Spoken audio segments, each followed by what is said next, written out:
wis nasibku nandang tresna nelongso batinku panyuwunku aja lali muga tansah tetep ing janji senajan adoh papane aku tansah mikirake kowe kapan boyo keturutan sesandingan bisa andum katresnan ning nyatane kabeh mau kaya mung ngangen-angenku kangenku ra bisa ilang mung kahanan kang dadi pepalan najan bojroning ati yen tresna ra kudu duweni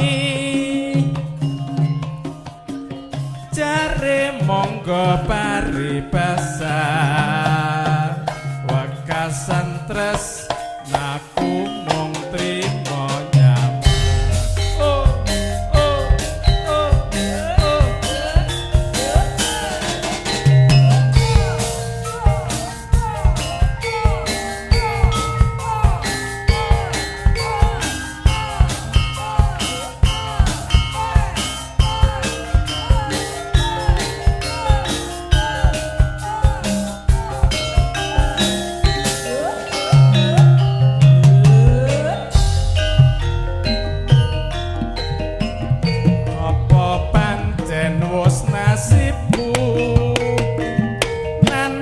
tresna nelongso batinku tuwunku aja lali muga tansah tetep ing janji senajan adoh papane aku tansah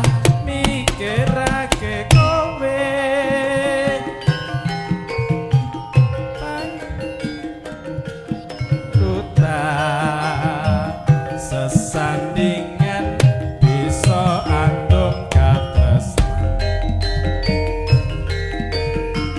ning nyatane kabeh mau kaya mung ngengen-angenku tresnaku ora sumelah mung kahanan kang dadi pepalan najan bojroning ati yen tresna ra kudu duweni jare monggo paribasan pungkasan tresnaku mung trimo nyawa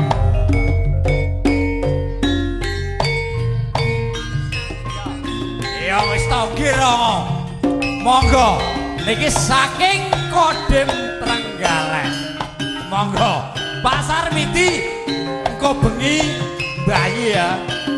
iki meteng wulung sati asik iki wong Kodim nyanyi omahmu cedhek Kodim kacar iki rontok mabuk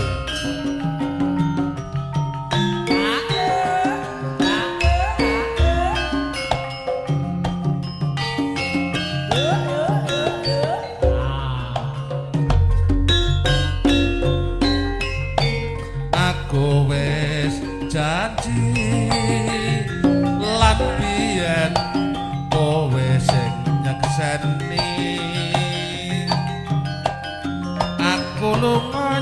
nyambut gawe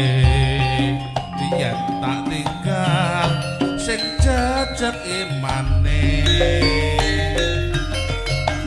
nanging nyatane kowe ora kuat nandang coba krungu kabar sing tak tampa yen sliramu selingkuh ning Ponorogo. Aku kerja di Malaysia jadi kuli ning Johor Jaya 5 bulan tak digaji toke bekrat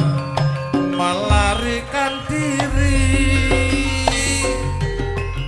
mentolo kowe mentolo aku soro ning omah kowe sembrono kisahku di Malaysia ada cinta Pak Sarmi ditinggal ning keluarga asik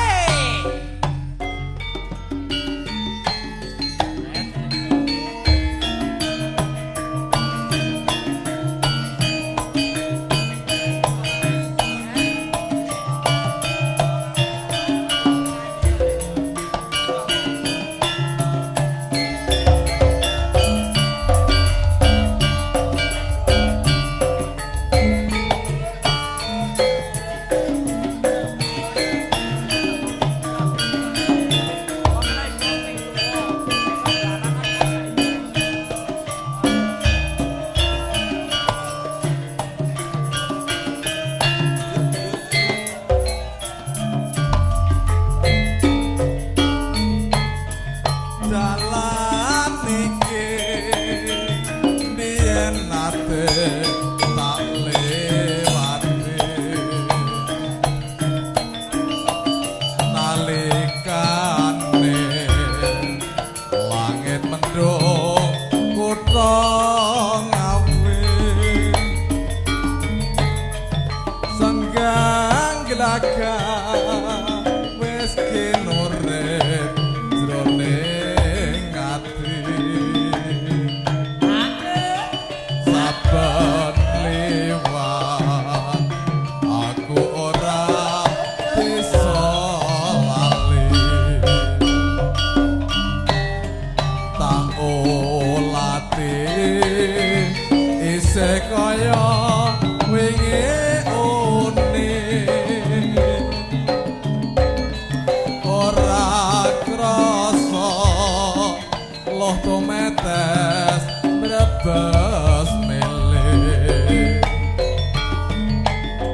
rasa nglangu yen katon par tanpa pagung katresnanku pinanggot mur banding pasti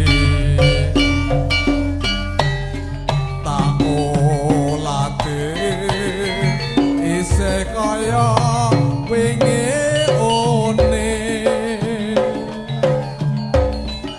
ora krasa loh tumetes brebes milih rasa nglangu yen katon par tanpa pagung katresnanku renanggot pur banding pasti. Inggih.